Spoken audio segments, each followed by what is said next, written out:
we had people in place to protect different parts of the city. Did you want me to send a group of officers to cut them off? We're not going to do that. We removed them, and we did so in a manner that's peaceful. And 23 folks, 24 were arrested. One's a felon, and 23 going to be released today. Mayor, what do you know about this splinter group? Are these occupied? I'll let the chief answer the splinter group. We do know that some of the individuals that were associated with that initially started with the Occupy Atlanta group. We don't know exactly who all these individuals were. As the report, as you guys reported, they seem to have been really kind of going through the city aimlessly. There didn't appear to be a leader within the group. We had people that were out with the group, and that's what we were getting reported back to our command center. There didn't appear to be a leader. It was just moving. And as you see the various different paths that they took after they exit the expressway, that was evident in the way that they moved through the city. Let me also say about the freeway issue. We had our motor units in advance of that to get out on the expressway prior to them getting there to try to pace the traffic. That's why no one was killed out there. We were very strategic in that, had our motor units out there to pace the traffic before the individual got to the expressway. We did not have to do that. That's the appropriate thing for us to do. So it wasn't that we were totally out, didn't recognize that was taking place. We made the right decision, I believe, at the time with the resources that we had available. Is that one of the things you learned from last time, the pacing? Is that one improvement from the last time when a much smaller group was down there? Yeah, actually, the traffic at the time, it was pacing itself. It was doing 5 o'clock rush hour, so I'll just say that. Chief, if you wanted to send a message, Chief, why not arrest every single person that stepped foot on the interstate? That would send a message. Well, absolutely. Because we have Resources. a limited number of officers. That's right. Yeah. I mean, this is my point. Don't be ridiculous. Yes. There were 1,000 people out there. We have 2,000 police officers. And this is my point about tone and fairness. I know you all got a job to do. That's ridiculous. But there was No, you don't know what you're talking about. I do know You don't. No, first of all, there were 1,000 people leaving underground. And so the decision that you have to make is, if 150 people are moving in a direction, do you confront them and create an environment where other people may come and join? And the call we made was that we had paced the interstate and we could arrest the people and keep the interstate flowing. And so it's fair to say that optics were a consideration, but safety was our number one consideration. The safety of the people who drive on our interstate and the safety of the people who we were arresting. 13 of whom don't even live in the city of Atlanta. If this happens again, are you saying that police will be lined up before they get onto the intersection? There will be... No, I'm not saying that at all. I'm saying that every time, we prepare and prepare and prepare. And so we prepare for a variety of eventualities, and we respond on a case-by-case basis. That's what we're going to do. Last night, we had prepared extensively. When the day up to about 9:30 or 10 o'clock had gone very smoothly. When that happened, we had thought about that as well, and we cleared the interstate pretty expeditiously. You're saying tonight, are you all planning on more activity tonight? Because there are talks already, Mayor and Chief, on that on social media that they're planning to protest again tonight. Now, we are, of course, listening and monitoring the same social settings that you guys are. And so we're prepared for any protests that take place. Again, we want to encourage those individuals to protest peacefully. I said earlier, Deputy Chief Davis said earlier, that our reaction would be dictated by the protesters. We want people to be able to demonstrate peacefully in our city without damaging to property and life. And we want to encourage that as we move forward with this process. Is there a change in strategy, Chief, and manpower, hours, that sort of thing? Our manpowers are what they were yesterday. We've not stood down any resources. Chief, going back to the splinter group, you mentioned that there was no leader, but were they organized? Did they plan? I have no idea if they planned, but if you think about what happened around the country, appeared to have been some level of coordination around stopping freeways throughout our country. As I said, now as it relates to the leaders and who they may be, We've not been able to determine that, and we're not doing this alone. I'll just say it that way.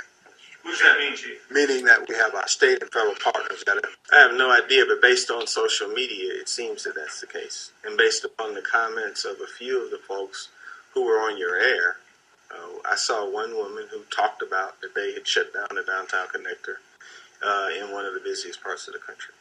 So taking her comments, I would think that that was an effort. There was a handful of journalists that were arrested last night, many of whom I think argued that they were simply documenting what was happening. Sure, we would like to encourage journalists to participate and to document what's going on. We have nothing to hide.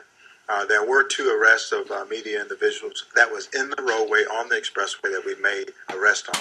We're prepared to dismiss those charges moving forward, but I want the media to understand when we have a situation, when people are in violation of the law, it's our discretion to move forward and move those individuals out of the roadway.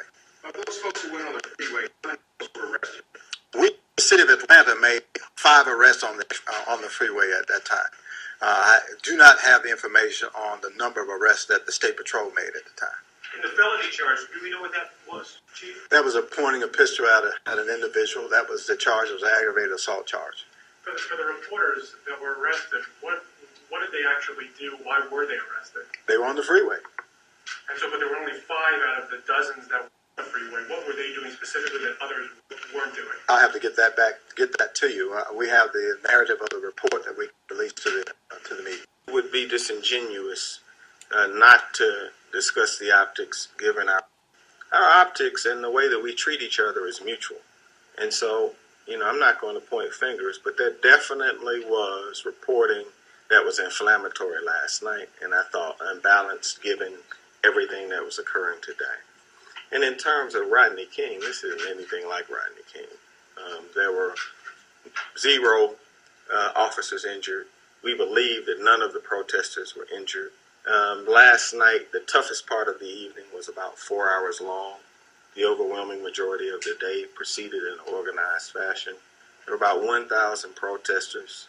13 of these folks were not from the city of Atlanta.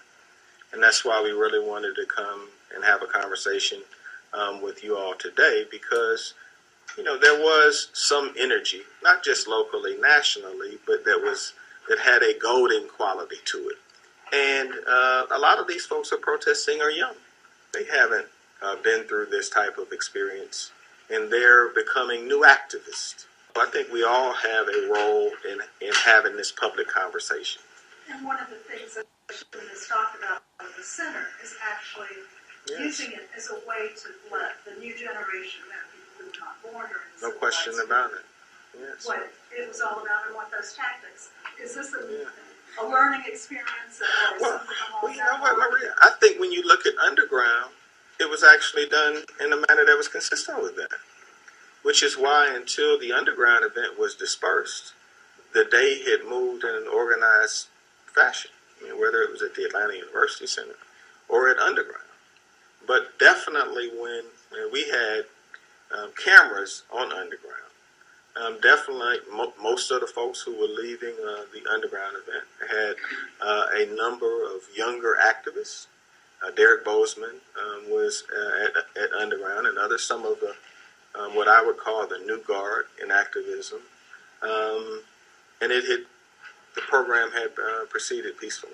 So we're all learning, but the message that I want to make clear, I don't want anyone to misread my compassion for us tolerating these attempts to close the freeway. And we're going to do what is necessary to keep our freeways clear. And I just want to really plead with the protesters not to put other people in harm's way. I mean, you don't know who you could kill by causing a chain traffic event. And so I'm really approaching it that way and making it clear today, prior to tonight, what our stance is going to be. There's concerns about staffing going into the holiday tomorrow. We don't cancel any vacations.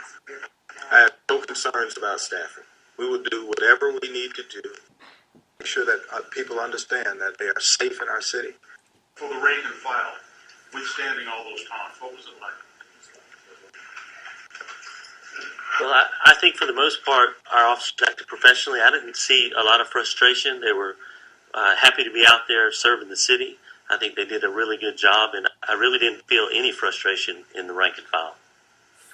Going back to the optics, one of the criticisms in August when the protest started was that they had an use of military-style equipment. Well, I mean, it didn't. I mean, the fact is, we have a tremendous history in our city as our police department. I think if you think about the different place that we were in during the civil rights movement, I would like to think that our police department is a peaceful entity with protesters. We've continued to try to make that clear.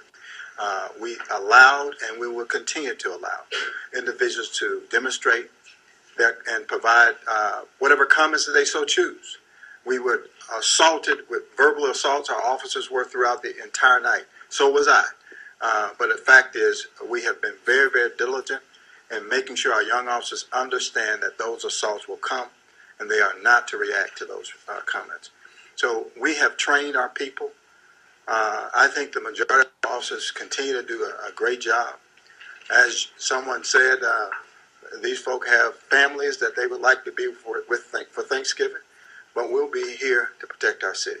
Chief, how many officers did you have last night? How many people were? All of our officers on the Atlanta Police Department was available 2,000 officers at different times. Now, you have to understand, we could not allow people to work 24 hours a day, so we rotate the people in. Yes, Did right. you see an incident of what happened in Ferguson actually happened in Atlanta, or do you think that we are just a different place? Yeah, I think your comments the other day. What happened in Ferguson could happen anywhere, because that's about an individual incident between one man and a teenager. And people in cities all across America have bad judgment. But what would not happen in Atlanta that happened in Ferguson is it be undisclosed. And what would not happen is that type of crisis would not have been dealt with in an open fashion and people got real answers. And the press been able to have access to the information around the shooting. What happened in Ferguson can happen anywhere in the United States of America. What should be avoided is the awful amount of lack of transparency around that young man's murder and not giving his family concrete answers. And I think you know as well as anyone, there is no way in the world in the city of Atlanta that an 18-year-old young man could be shot more than 10 times and no answers be provided to the parents. So whether it would be me providing the answers or Ambassador Young providing the answers or Reverend Joseph Laurie providing the answers would have been provided because of the way that our city is structured. There are too many women and men who shed their blood and tears, John Lewis and C.T. Vivian, that would have demanded answers, and answers would have been forthcoming. But you wouldn't have had to demand answers from me. I would have gotten the answers. So the direct answer is, what happened to Michael Brown can happen anywhere in the United States of America. Chief, But the other part of it really is about what happened after he was killed. this question for the chief. There was some middle-aged individual who appeared on TV last night. I don't know if he was an observer or a protester, but he claimed that some of these folks got upset because a police officer or officers snatched a flag or something that they were, or a sign they were waving. Was there anything about that? Or I can't talk to that. I will tell you that. Okay, one second. We did make an arrest on the individual that carried the sign onto the freeway, and he was in the roadway a second time. And yes, we did take the sign, that sign that said "shut it down." So that was definitely, we definitely took possession of that sign and made the arrest of the individual that was carrying that in the roadway. Oh, in the roadway. That's correct. Can I ask you, Mayor Reed, on a different subject? Yesterday, or this week, you suspended Atlanta's fire chief for writings about LGBT people. Yes. Georgia Equality, a state LGBT group, has called for the immediate dismissal of this fire chief despite your suspension order. What's your reaction to that? My reaction is everybody's entitled to due process. And I acted the date, the first day that he got back in town. So we discussed the book on Friday. I read the passages on Friday. By 4:30, we had taken decisive action that still affords him due process. So I'm not going to speak to the outcome of his due process. He was suspended for 30 days without pay. He will be subject to a sensitivity training by a sensitivity training organization that is respected in the LGBT community. I replaced him with Chief Baker in terms of his command, and I have prohibited the distribution of the book. And I did that. No, stop. And I did that within the first day that he got back in town and was able to have a conversation with our Human Resources Department. And so I'm not going to prejudge an investigation because everybody, certainly folks in the LGBT community, understand and appreciate that there has to be due process and a process that is in place and respected. But we certainly have acted decisively. Their argument is that even if there aren't specific incidents where his beliefs have trickled into the department personnel decisions, that his beliefs are now public, and that would create a chilling effect on any employee in the department already, and that's why he needs to be immediately removed. And their arguments are being heard. There was a call in reaction to Ferguson by somebody who rights leaders here to boycott businesses on Black Friday. Have you heard from them? And do you support that? Are you concerned that might affect some of the businesses in the area? I have not heard from them, to be honest, and I'm going to let folks in the activist community speak to their decisions around boycotts. I think that as it relates to Michael Brown's death, we can be more constructive and do more to engage in a conversation on how we make sure that within the community and within the law enforcement community that we work to prevent events like Michael Brown's shooting from happening in the future. That's what I'm going to spend my time on. And I expect to have a call to have a conversation about that with the Attorney General sometime in the next 10 days.